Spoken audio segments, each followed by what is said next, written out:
every business has those moments, right? Where they're just like, I think it's not going to work out, right? It's going to fail. And that was my moment, definitely, when I felt that, for sure.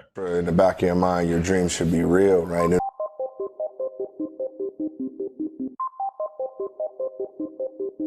Thanks all for tuning in to Dreamcatchers, where we make things happen. Dreamcatchers was formally launched to unlock the hidden potential in successful, self-motivated individuals who desire to take their life's work to the next level but need support to evolve. We are a collective group of professionals with various backgrounds that use our talents to assist those individuals in realizing their wildest dreams by providing education, inspiration, and direction. This podcast is where we share the lessons we've learned along the way to catching our dreams and give you some context around the how and the why to each approach to put you further ahead on the journey to catching your dream. Are you ready? Hey everybody, and welcome to the Dreamcatchers podcast. I'm your host Jerome, and I have Alex Shandrovsky with me today. Alex, how are things in your neck of the woods?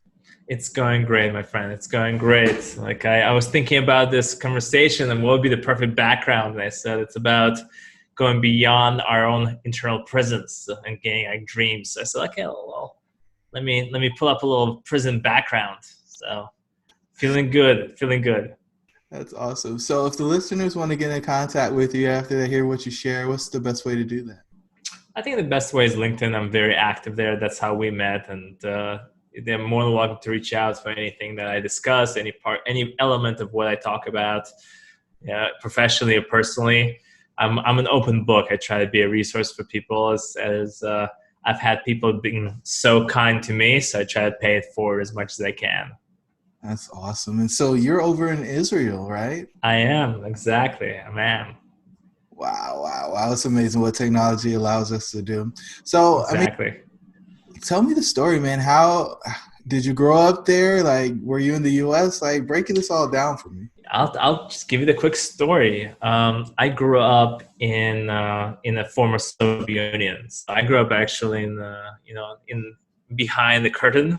So those scary guys that some Americans thought one day would, annihilate the United States. I was in that country. So I was growing up in that place. I was part of their Boy Scouts. So I grew up. Was born in '87. It was interesting. My father. Probably some of you might have watched HBO Chernobyl. So, some people might be familiar with Chernobyl. So my father was one of the firefighters who went to clean up Chernobyl. And the family, the timing is very close to when I was born 9 months later. So, but they say the timing was, they said that, ignore the radioactivity in the evening when you glow. So they said nothing happened there. So I grew up in a very, very interesting home. So in the former Soviet Union, my father was one of the early entrepreneurs in the former Soviet Union, just as there was this thing called perestroika. So a lot of you went from a socialist state to a privatized state.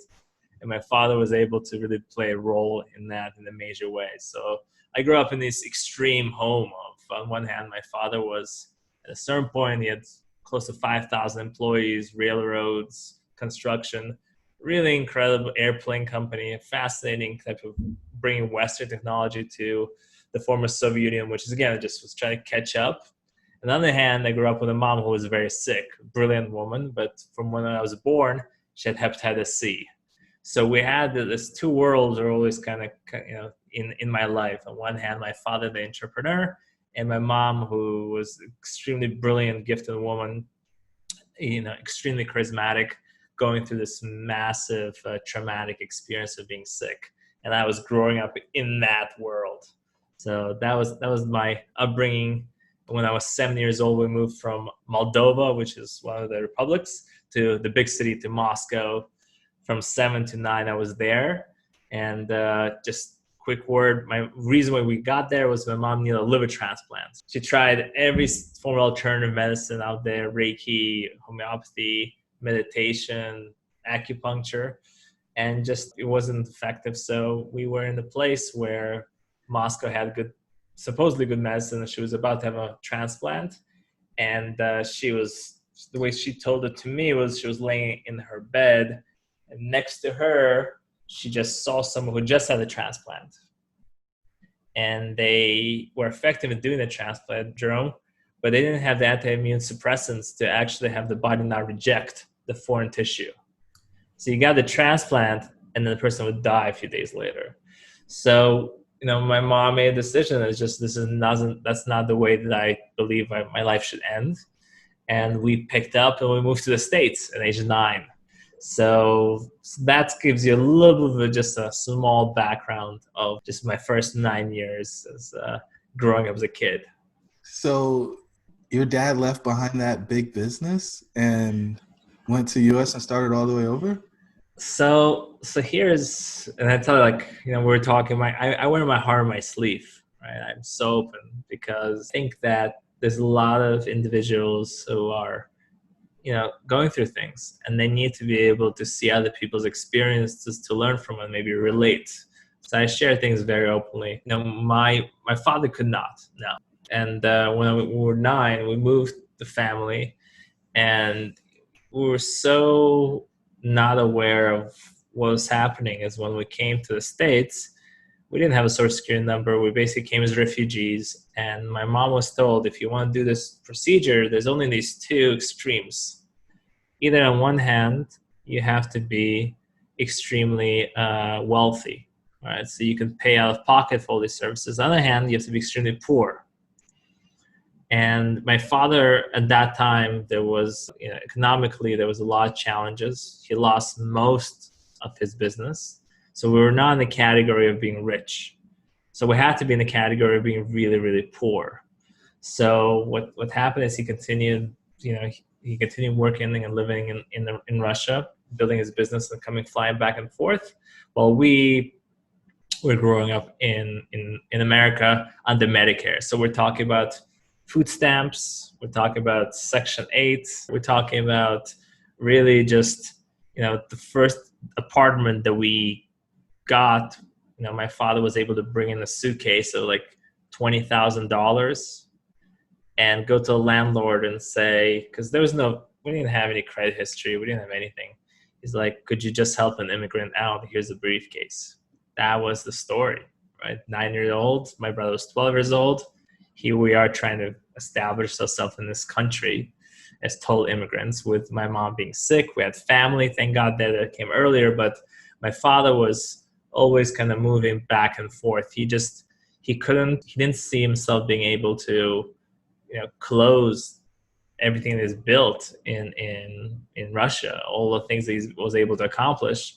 On the other hand, right, he couldn't, just live with us, and it was that kind of complexity, right? So I there was a lot of anger, frustration at that age, but as you get older, I'm sure you experience, I don't know about your family history, we all got our wrinkles, and there's a certain point, just I've gotten so much closer to my dad, and that's so much more appreciation for him now as a father who's also in a similar place, had to make similar choices of, do I leave my business behind and come to a new country, or do I stay behind?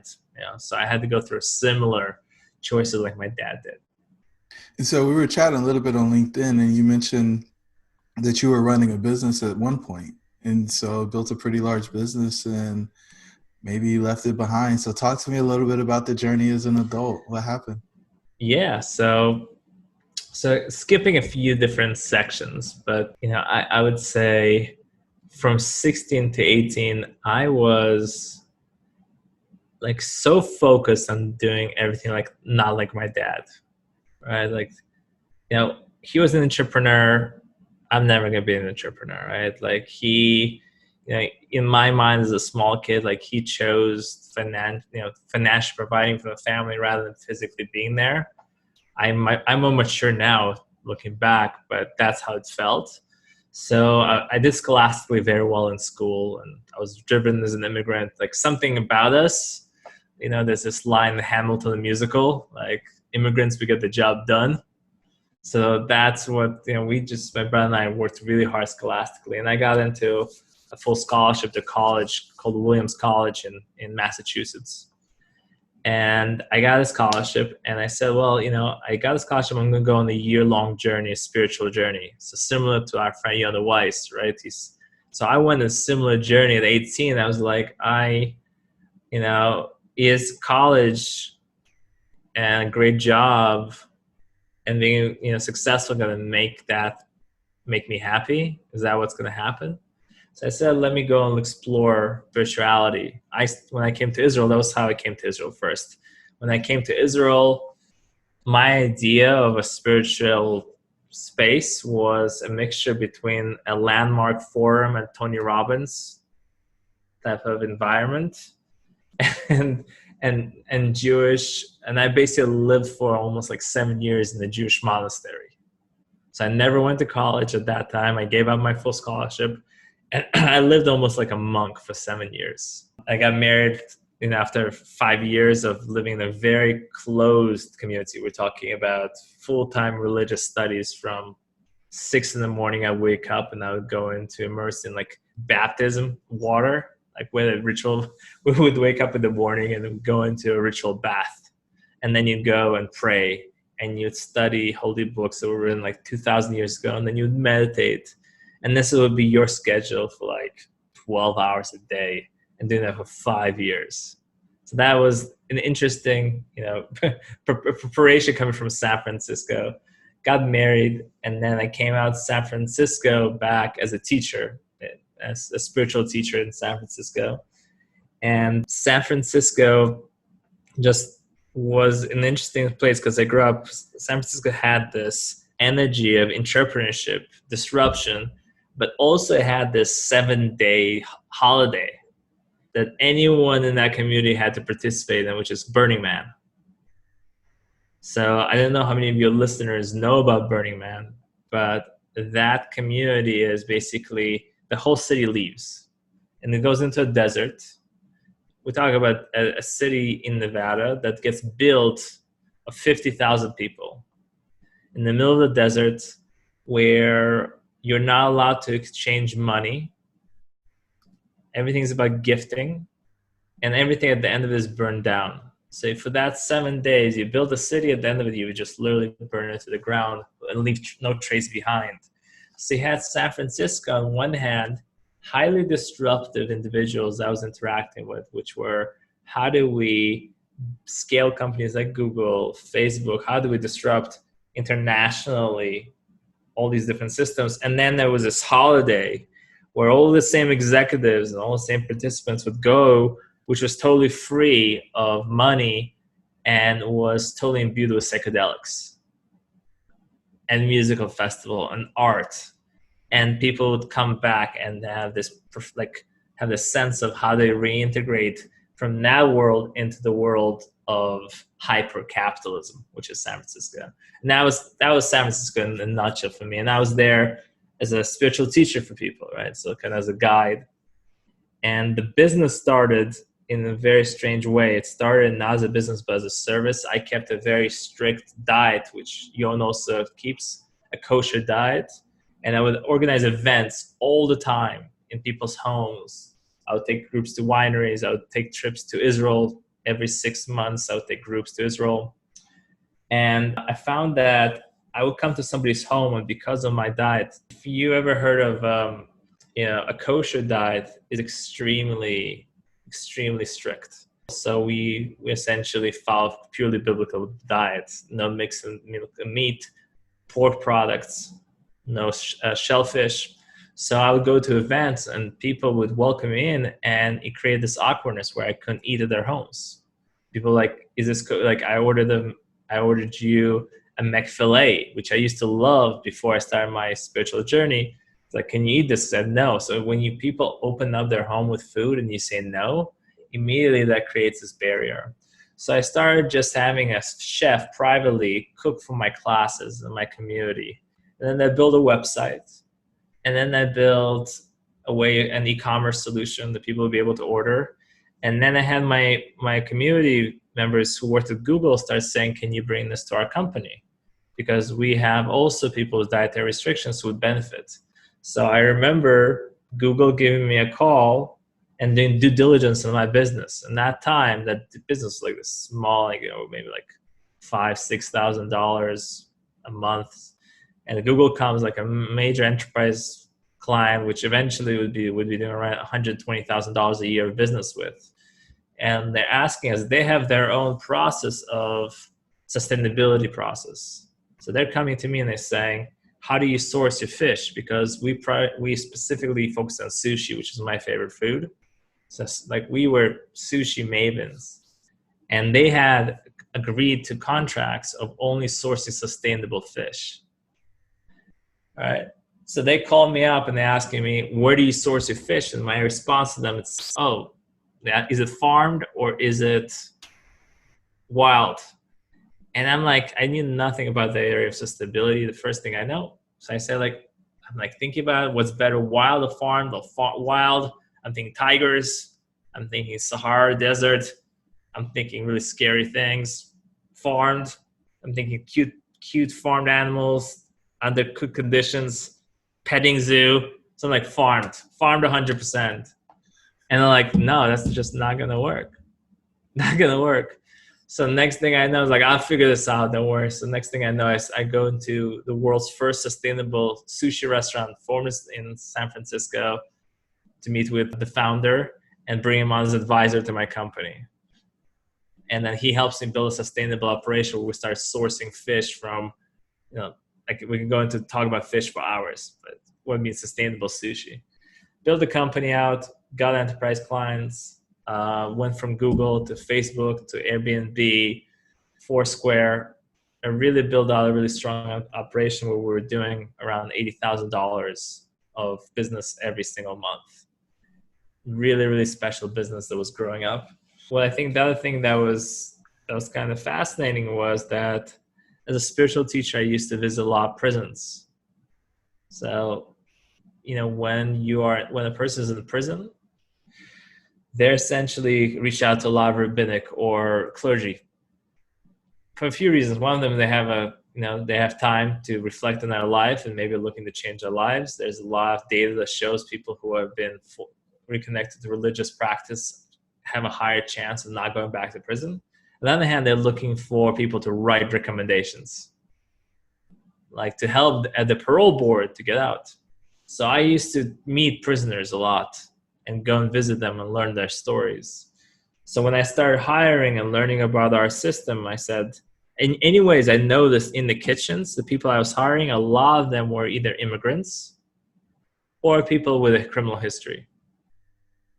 And as I heard their stories about who they are, so I started going into prisons and learning more about that culture and starting hiring people directly from prisons to start working for us, which opened up a whole world to be as a white, Jewish, European, start opening up a whole world of understanding about how people live a very different life and have very different dreams. That's amazing. So what made you go into the prisons as kind of your mission work? I'm sure you could have picked some other things to do. Why the prisons? Look, I think there's a few things. I don't see myself so different. I know that sounds weird because I've never been to prison yet, right? I'm privileged in so many ways. I've never been in prison, but I've suffered depression. I've suffered limited beliefs. I've been sick with the notion that I'm maybe not good enough or not loved enough or not taken care of enough, right? And in a certain way, that made me relate to a lot of people who are in prisons who are physically can't be free. I felt emotionally there's so many things that and not just myself, but so many people are hard for them to get freed from. So I felt that was a big way that I could relate. The second thing that I will say is that as an immigrant who came from a different culture, a different country, facing the challenges of coming into the culture, a person who's been in prison is an immigrant back into society. So there's a lot of understanding of the challenges they're facing, right? How do you build a new community? How do you integrate into culture? How do you get a job? How do you be able to get skills, right? So I related to that. And the third thing I would say on the business level, right, is that I wanted people in the food industry, there's a huge amount of turnover. So I wanted to be able to have people that appreciate if I was giving them a chance, they would take it. And when you hire people from halfway houses, they have to be back at the halfway house by a certain time. They have to leave at a certain time, right? they also, if they make a mistake, they're really in a place where in California, they could be seeing a lot of time. So their interest in really pushing themselves to succeed is really high because there's a lot of people not going to give them a chance. So I thought as a business move, it was a very smart decision.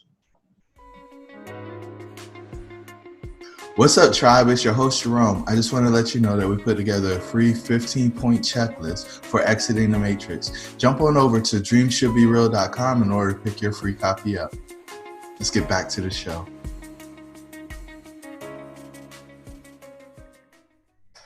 I like it a lot. So we can go a couple of different ways here. Oh, yeah. I know we're running up against time, but the question that I have is, like, you started building this thing, and I'm sure there was a point where you were like, I probably should do something else. This isn't what I should be doing. And you continue because you don't get to $1 million a year business without doing that. So when was that time? I'll tell you two things. I had one moment I remember, year and a half into the business, 2 years, and I started the business $3,000. It was really, I didn't have financial back because I literally had somebody give me a cash $3K, and I was just struggling every single month. And there's the man who gave me the $3,000 was this executive at a company called Splunk, and he is the one who really introduced me to the first clients. That's what he did. He really brought me hand in hand. He brought me from office to office. And he was on vacation in Hawaii, 48 years old. We spoke a few days before. And then I got news. I got a call from his family saying they had a heart attack and he died. And I remember, like, my main mentor who helped me start this business, who was literally the one that really took me by the hand and and he died at 48. And I thought, like, how can I continue without this person pushing me? It was so hard, right? It was so hard to have not that person in my life.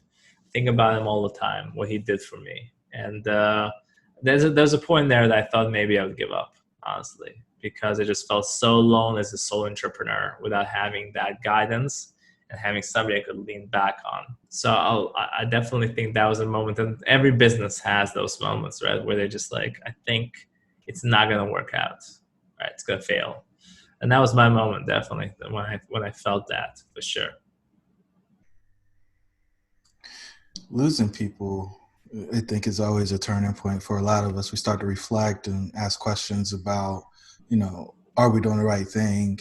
And should we continue what we're doing? And so I assume losing that mentor was probably a pretty big deal for you.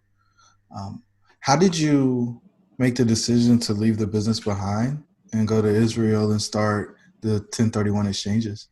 Yeah, so it was an interesting decision. I was going back and forth, and I had two things that pushed me that direction. Number one was my kids. I had 3 kids. At that time there were 7, 4 and 1. And I was looking around San Francisco, and I was seeing this is a city that has the least per capita children. Right? It's just not built. That's not what people go there for. That was one. The second thing was I had a very strong strong Zionist component to me, where I saw myself long term fulfilling a certain, like, I would say, messianic type of vision of coming back to land after not being there for thousands of years and rebuilding it. I wanted to be part of that story. I thought I could help that story a lot, push it forward. And the third thing is, it was math. And I like math. We were making $200,000 between my wife and I, and had nothing left. So the business was doing around $1 million. We were making about $1 million. So at $200K, I had to be able to get the goals I needed to reach. I needed to have taken out $400,000, and I needed to have double or triple the business to get there. The problem was it would have taken me another 3 years to be able to do it.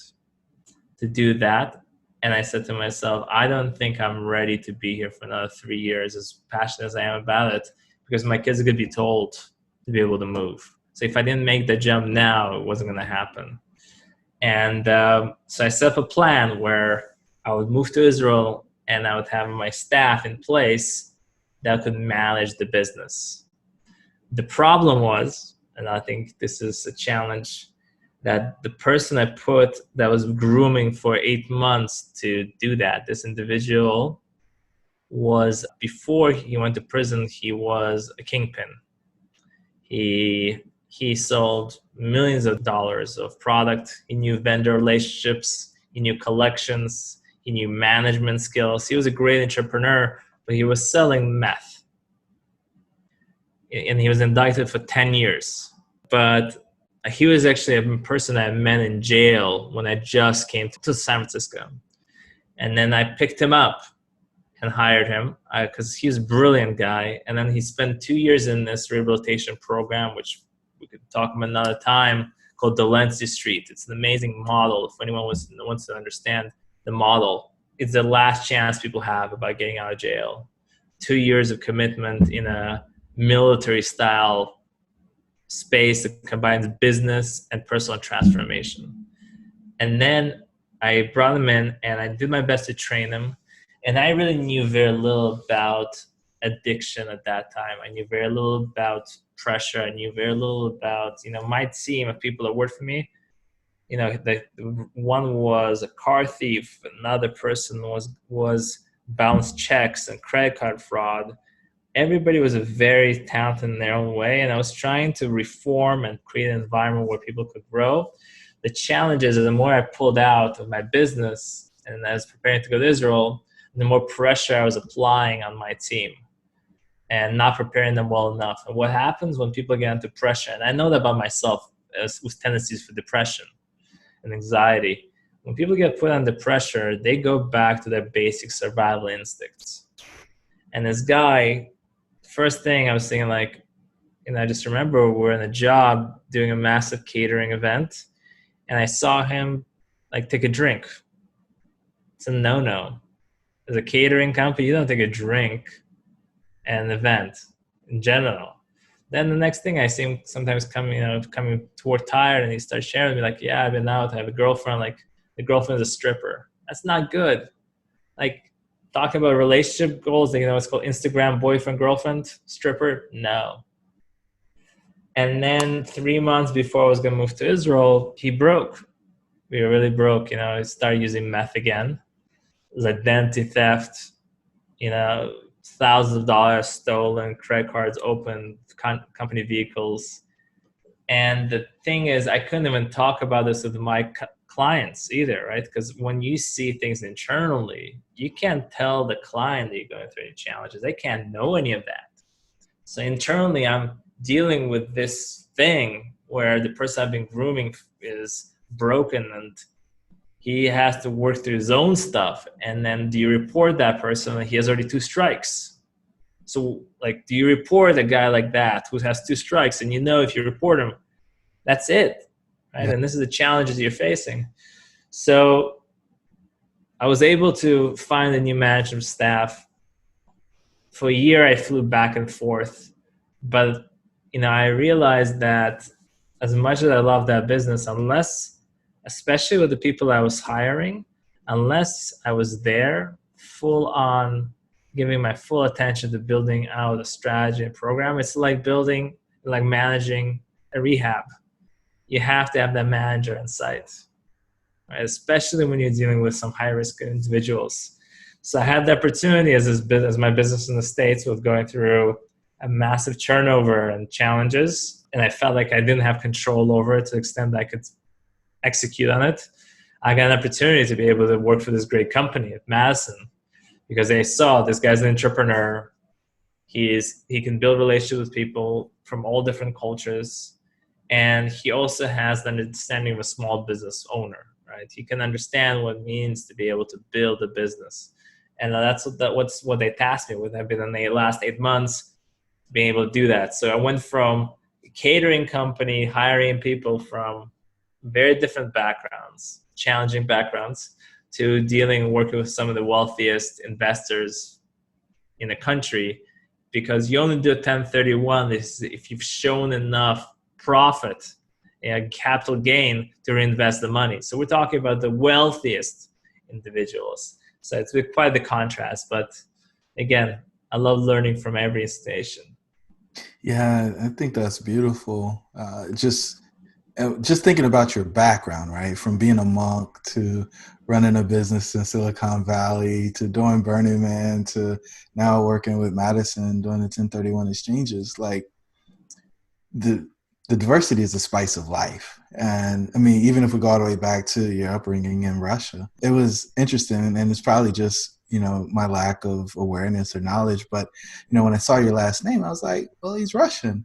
So how is he like Jewish? Like, how do those things go together? And I haven't really been around Orthodox Jews enough to really get that piece of it. But, you know, it's a really cool conundrum or paradigm that you live in. And, you know, if somebody looked at you, I don't think anybody would put all these stories together in a pot and mix it up and say, hey, this is Alex. So this is beautiful. I appreciate you sharing. So 2 last questions. 1, what are you most grateful for? I've created a group of about 20 people on a WhatsApp group that I update every single day about my life. Personal things, like this is my closest friends and the people who are there for me. I think I'm most grateful for that group. I'm a very vulnerable person, as you can see, and there's a desire to do that on Facebook and share. And I realized, no, you know what? Like, it's okay if just the closest people in my life, just updating them like day 1, like this is the thing I'm dealing with today, and day 2 and day 3 and day 4 and day 5. And that group is probably, I would say, the most grateful thing I have right now in my life is just the group of, and my wife is part of that group as well. But that I would encourage anybody that can. You know, right now with social media, we met on LinkedIn, but if you have your group of like 10, 15 people, and sometimes I know I get to the trap of wanting to see like hundreds of thousands of people look at me, when really it could be just 15. And those people are just by your side, and you know you can count on them. Yeah, I call it my 5. I've got a group of 5 that I 5, you got 5? Yeah, that I share with. And so I like that, though. We're working on a mastermind concept, and we're thinking the right number, somewhere between 15 and 20, and a very, very similar approach of staying in touch and just going through life together and knowing that you have each other's back, and you give without expectation, and just, you know, being a great person in that space.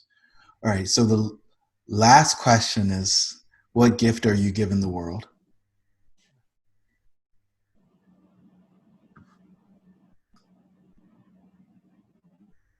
You know, I've suffered a lot in my life. I had a lot of challenges in my life. And again, people look at my life, maybe not see that, but I'm talking about it here, right? Because that's where the game is. And I've had friends who decided to just throw in the towel and just take their own life. So I think the gift I give to people is that no matter how much suffering or difficulty you experience and challenge you might be going through every day, you take one more step forward, and there's day 1, and there's day 2, and there's day 3. And then I don't know how this game is going to get played out. This Corona thing, I was doing pretty well, and then this thing just, that threw thing for a loop for me, right? So I would say my gift to the world is just showing up today alive and sharing that with people, and then saying, if you're hurting out there and if you're going through a lot of pain, for whatever reason that might be for you, you know, I just wanted you to do just one more day. Just take one more day, and then you see what's going to happen. Just one more day, one more day. If you can find five of those people, like I said, those 15 people, and just bring them in around you, because God knows there's something, even in the way you're hurting, there's some reason why you've been given that. I don't know what it is. I don't know why that's for me, but there's a gift there for somebody else that, even, God forbid, I tell people, even if you take your life in 2 weeks, in a month, even if you harm yourself, that one extra day that you're here is still a sign of you giving a gift to somebody else. And that's a serious thing. I think a serious thing is an understatement. I mean, this is huge. And I've got a good friend, Greg Washington, who is raising awareness about complex grief and PTSD. And so, what you're sharing and, the increased rate of suicide and the challenges people are facing with uncertainty in their lives is just, more proof that, hey, we need to continue on this mission and continue to, raise that awareness so people get okay sharing and talking. All the shame is in people not knowing. As soon as people know the truth, the shame can't hold you anymore. And so I just appreciate you being so vulnerable and sharing your story. It's an amazing journey, and you're not done writing the chapters in the book. So, I look forward to following and learning more as we go along. And Alex, if there's any words of wisdom you'd like to offer to the listeners outside of that amazing point you just made, here's your opportunity to do so. Just say the wisdom that I would tell people is, again, just one day. Let's take it one day at a time. And now things add up. It's a compound interest. I mean, the compound interest of one day for another day, man, that's the thing that keeps me going, right? So that's a gift that I hope to offer. Man, this has been an awesome episode. I really, really, really appreciate it. Pleasure, brother. Generous with your time, and we'll get the opportunity to talk to you soon. Thanks again, Alex.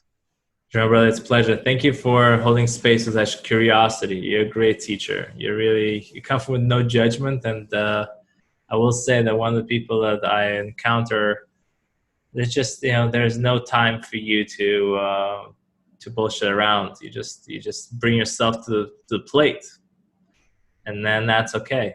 So in the way that you dress, in the way your hair looks, in the way that you treat your time, in the way that you treat your family, so it's I'm honored the fact that you and I are in a relationship. This is awesome. Thanks, Alex. We'll talk soon. All right, brother.